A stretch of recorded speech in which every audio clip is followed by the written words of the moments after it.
Alright, Marshall, so the good news is today that again, kind of like last Tuesday morning, we didn't get to get on the video here, or hit balls on the range until after you'd been here a while.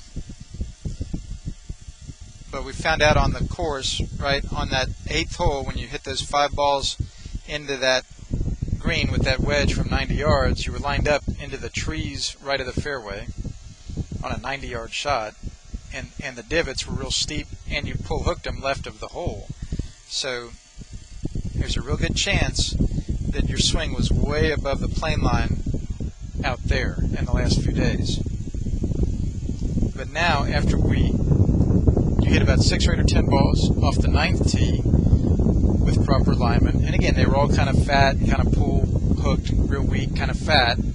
But then we got up there and put 3 rods down at the program center, and you had one specific target. You could see it real well. You got behind it. We measured the rods to make sure they were the right. We put tees in the ground, so if you accidentally bump them, you don't have to realign and go through the whole rigmarole again. And sure enough, man, you started hitting it better up there. And then we came down here on the video, and again, like I said, it's kind of comical.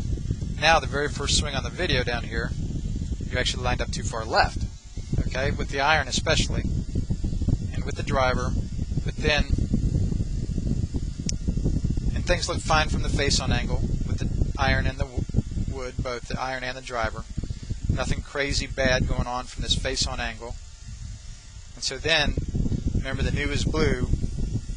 On my camera angles, remember, when you draw a line across your toes, it should be vertical right up the screen, right out there to the valley, just like you saw when you got the rod down.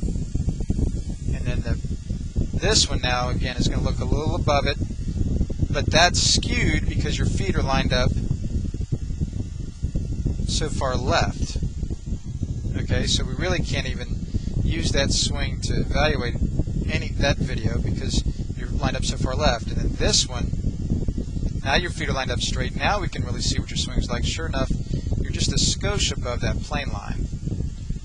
So that's why you're kind of either hitting it straight or having it draw a little too much, a little bit too much of a pull hook.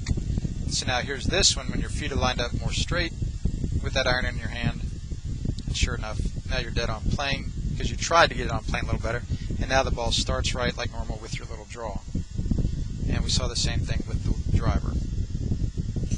When you're lined up square and straight, dead on plane, now the ball starts.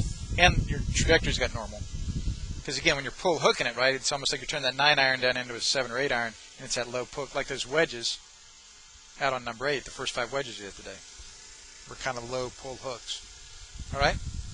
And again, now remember, I didn't get you on the video doing this, but as you're setting up today, I made sure that before you put your feet down, you look slowly down the ground from the club face through the ball, down that line to that target to re-educate your eyes, and then put your feet down their proper width. Okay, and then you can take a waggle or two and glance back and forth. But make sure the first thing you do when you put that club face down is look slowly down the ground first, and then align your feet to the club face. Okay, and then kind of get comfortable. Great work there, buddy. I'm glad the short game is great.